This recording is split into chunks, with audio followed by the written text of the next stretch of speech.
우리 민족에게 6월은 단순한 달력의 한 페이지가 아닙니다. 한국 전쟁의 부하 속에서 수많은 생명이 쓰러져 간 달이고 민주주의를 외치다 쓰러져 간 이들의 피가 서려 있는 달입니다. 역사학자들과 문화평론가들은 이렇게 말합니다. 한 사회나 개인이 과거의 깊은 상처로부터 진정으로 자유하기 위해서는 그 상처를 억누르거나 증오의 감정을 화석화시켜서는 안 된다고 말입니다. 오히려 상처를 직면하고 피해의식의 낡은 가면을 내려놓고 완전히 새로운 정체성으로 거듭날 때 비로소 미래를 향해 걸어갈 수 있다고 말합니다. 오늘 우리가 이 묵상할 말씀이 바로 이 점을 근본적인 차원에서 선포하고 있습니다. 형제자매 여러분, 우리는 지금 인간적인 배타성과 두려움이라는 옛 자아가 십자가에 못 박히고 하나님 나라를 위해 담대히 살아가는 새로운 존재로 부름받았습니다. 오늘 새 본문이 이 하나의 진리를 새 방향에서 선포합니다. 인간의 배타성과 시기심이 만들어낸 광야 한복판에서도 하갈의 눈을 밝히시는 하나님의 보편적 돌보심을 창세기에서 만나게 될 것입니다. 그리스도와 함께 죽고 그리스도와 함께 살아난 세례의 본질과 새로운 자아의 선언을 로마서에서 또한 만나게 될 것입니다. 그리고 세상의 박해와 두려움을 넘어 자기 십자가를 지고 주님을 따르라는 예수님의 강렬한 파송 명령을 마태복음에서 만나게 될 것입니다. 자, 그러면 먼저 구약 본문인 창세기를 한번 보십시오.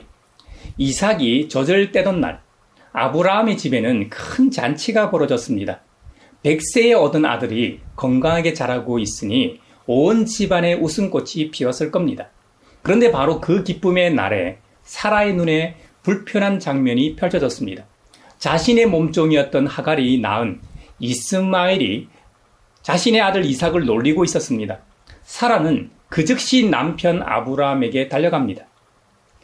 이 여종과 그 아들을 내쫓으세요. 이 여종의 아들은 내 아들 이삭과 함께 유산을 나눠 가질 수 없습니다. 단호하게 말합니다. 아브라함 마음이 어떻겠습니까? 성경은 이 일로 아브라함이 마음이 몹시 괴로웠다고 기록합니다. 이스마엘 역시 자신의 아들이었으니까요. 그것도 사라가 아이를 낳지 못하자 노부부가 함께 의논해서 결정한 방법으로 낳은 아들 아닙니까? 그런데 그 아들을 먹거리 조금과 물 한 가죽 부대만 쥐어주고 광야로 내보내야 하는 상황입니다. 여러분 같으면 쉽게 결정할 수 있는 문제입니까? 감사하게도 그 순간에 하나님께서 아브라함에게 말씀하십니다. 내 아내 사라가 너에게 말한 대로 다 들어주어라. 이삭에게서 나는 자라야 너의 씨가 될 것이다. 언약의 계보는 이삭을 통해 이어져야 한다는 하나님의 주권적 결정이었습니다. 아브라함이 갈대아 우르를 떠나 어떻게 가나안 땅으로 이주해서 정착했나요? 하나님의 말씀을 따라 지금까지 이르게 되었습니다.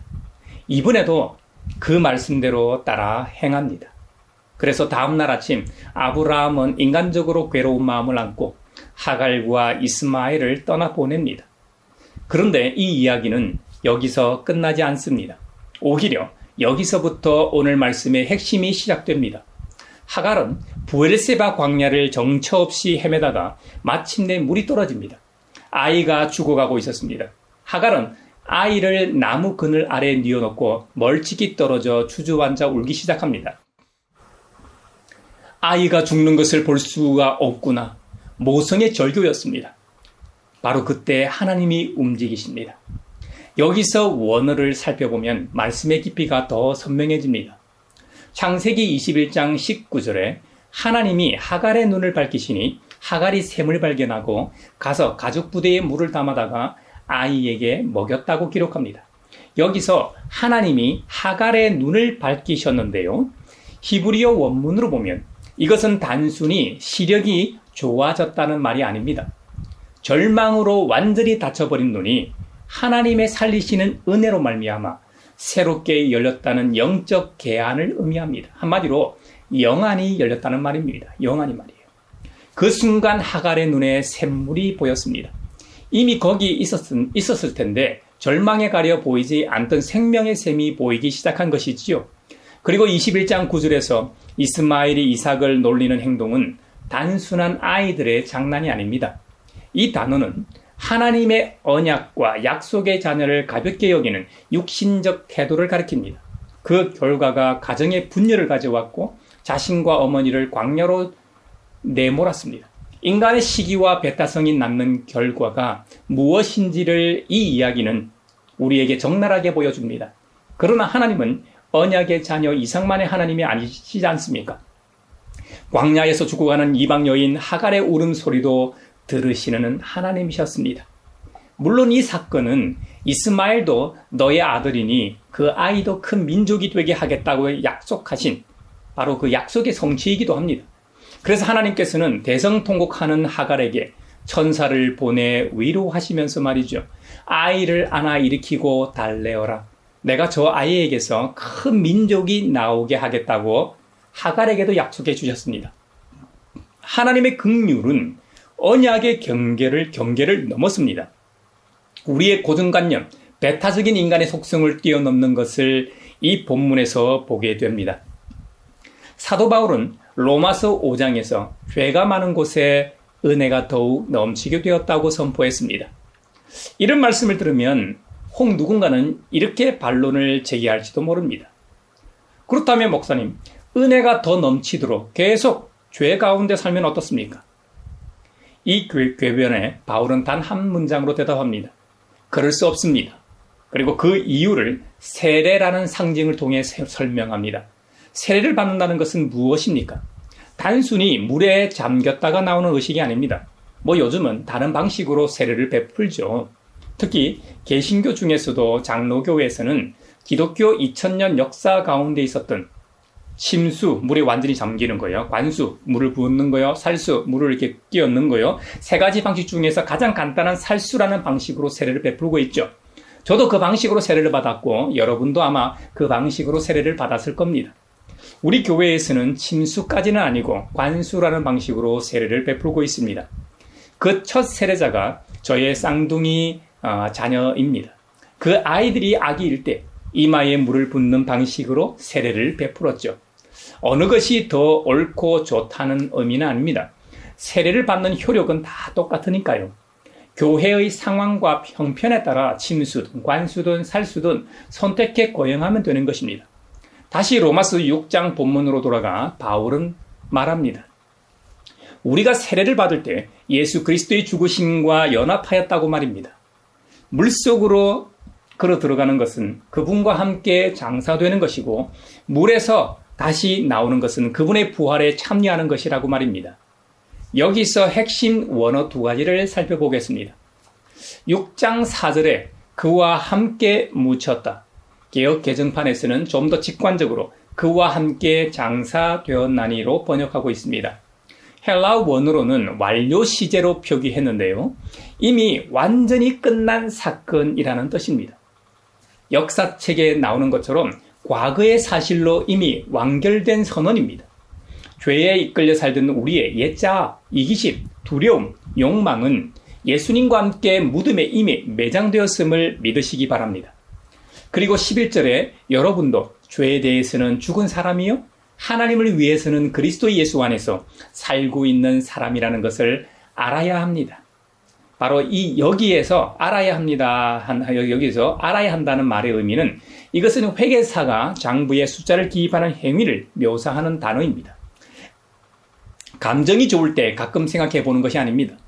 십자가에 성취된 영적 사실을 매일 아침 확고한 믿음으로 자신의 장부에 기입하고 선언하는 것입니다. 나의 죄에 대해 죽은 자다. 나는 죄에 대해 죽은 자다. 나는 하나님 앞에 살아있는 자다. 이렇게 매일 선포해 보십시오. 예수님의 12제자를 세상으로 파송하시면서 숨김없이 경고하십니다. 제자가 스승보다 높지 않고 종이 주인보다 높지 않다. 스승인 나도 세상에서 바알세불이라 불리며 모함을 받는데 제자들이라고 그 박해를 피할 수 있겠느냐는 말씀입니다. 그러나 주님은 바로 이어서 3번이나 26절, 28절, 31절에서 두려워하지 말라고 반복해서 말씀하십니다. 우리 모두는 우리의 일상을 세상에서 살아가기 때문에 세상이 주는 위협과 박해의 두려움이 분명히 있습니다. 그런데 28절에서 주님은 두려워할 대상을 분명히 구분하십니다.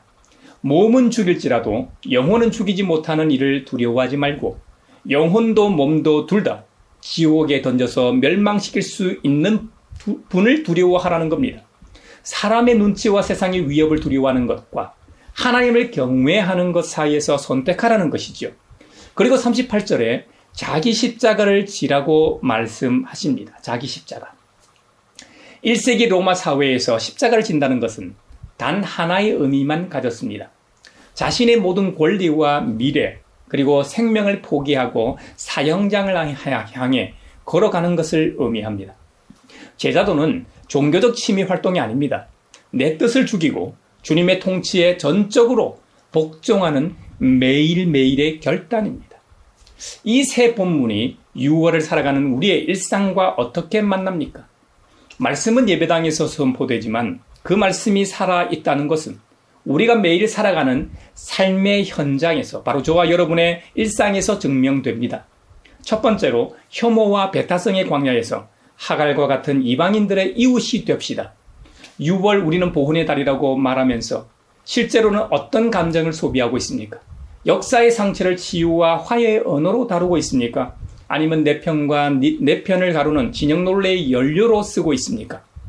온라인 공간을 가득 채운 혐오의 언어들, 이념으로 갈라진 가족 관계들, 외국인 노동자와 탈북민과 다문화 가정을 향한 차가운 시선들, 이것이 오늘 우리가 살아가는 우리 사회의 일상 아닙니까? 창세기 21장의 사라를 너무 쉽게 판단하지 마십시오. 우리도 사라와 다르지 않습니다.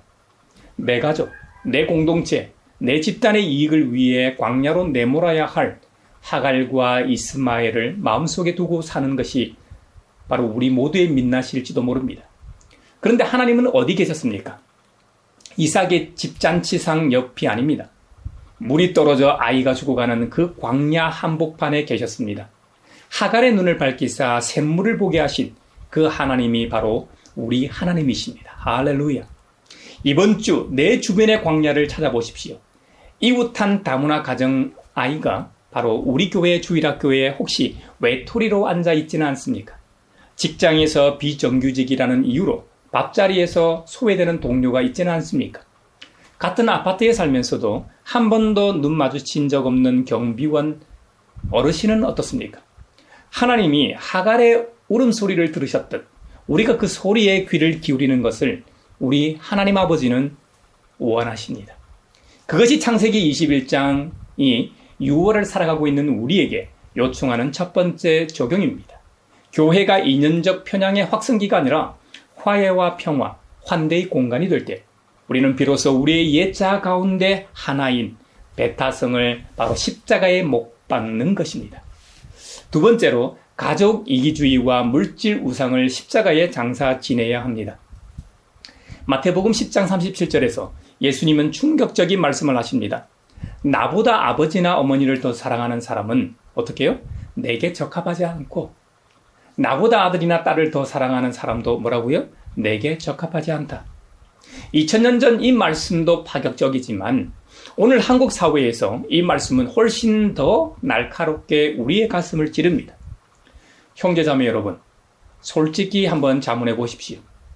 우리가 자녀를 위해 지출하는 시간과 돈과 에너지와 하나님 나라를 위해 쏟는 시간과 돈과 에너지를 한번 비교해 보신 적 있으십니까? 자녀의 영어학원, 수학학원, 예체능 레슨의 지갑 열기를 두려워한 적이 몇 번이나 있습니까? 심지어 대치동 입시 컨설팅에는 아무 망설임 없이 지갑을 여는 반면 교회 헌금 봉투를 내밀 때는 한참 계산기를 두드리고 있지는 않습니까? 여러분, 헌금 많이 내라는 말이 아닙니다. 오해하지 마십시오. 자녀에게 신앙보다 스펙을 물려주는 것을 당연하게 여기고 있지는 않습니까? 그 아이에게 신앙의 유산을 물려주기 위해 고심해 보셨는지요?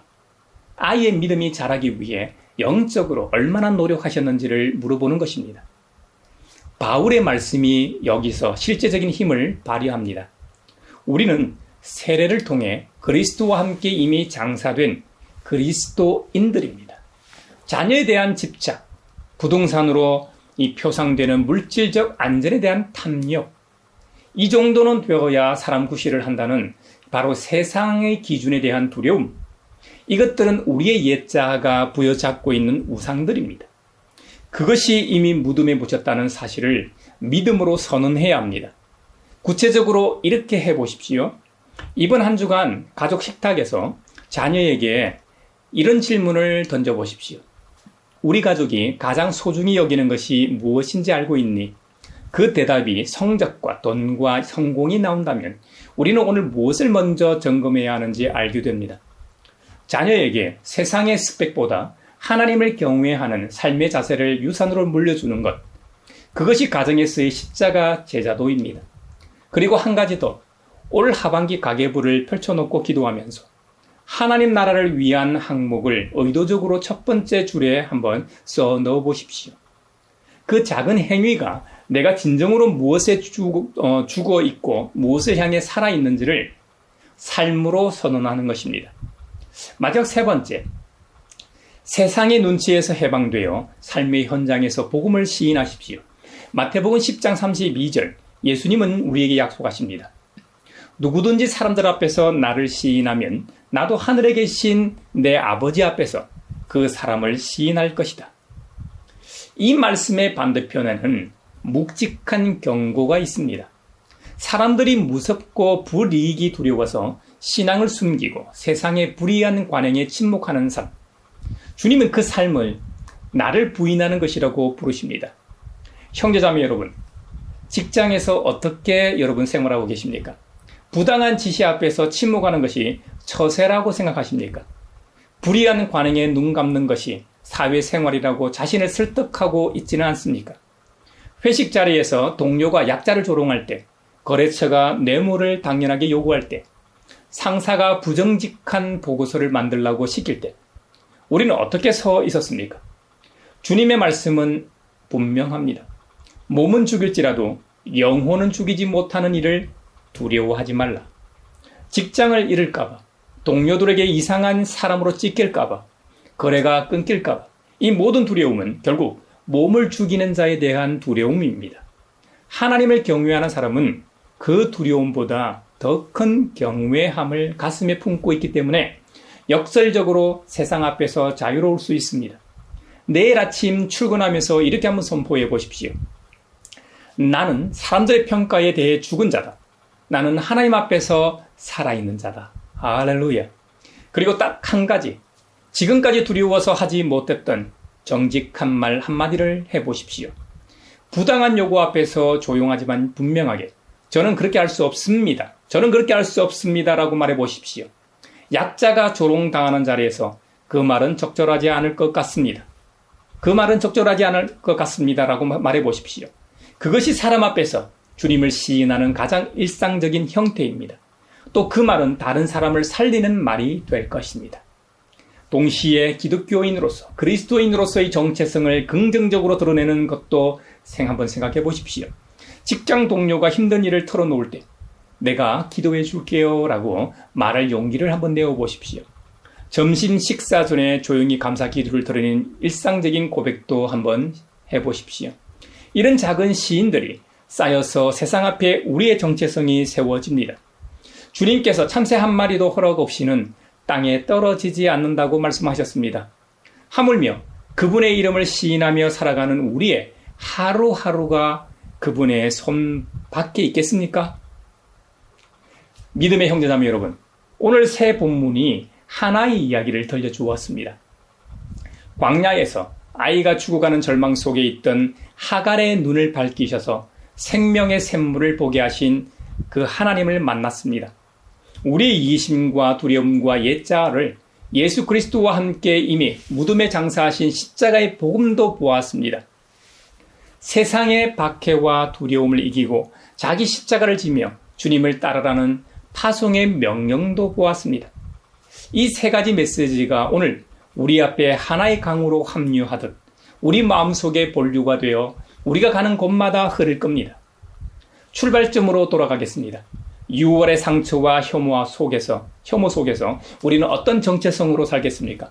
피해의식의 낡은 가면을 붙들고 살겠습니까? 아니면 그리스도와 함께 그 모든 것을 무덤에 묻고 새 생명의 권능으로 살아가겠습니까? 시편 86편의 다윗이 고백한 것처럼 이렇게 선언하십시오. 주님, 나는 가난하고 궁핍한 사람입니다. 주님, 나의 기도에 귀를 기울이시고 나의 애원하는 소리를 들어주십시오. 그러나 주께서 내 기도 소리를 들으셨습니다. 나에게 베푸시는 주님의 사랑이 크시니 주님께서 내 목소리를 건져내셨습니다. 할렐루야. 그 확신 하나를 붙잡고 이번 한 주간의 삶의 자리로 나아가십시오. 세상의 눈치를 두려워하지 마십시오. 우리의 이 머리카락까지 다 세시는 하늘 아버지가 지금 이 순간도 우리의 일터와 가정과 관계 현장을 붙잡고 계십니다. 성부 하나님의 세밀하신 돌보심과 성자 예수님의 위대한 대속의 영광과 성령의 담대하게 하시는 역사가 십자가의 길을 묵묵히 걸어갈 믿음의 형제자매 여러분의 영혼과 일생 가운데 그리고 이번 한 주간 가운데 함께 하시기를 축원합니다.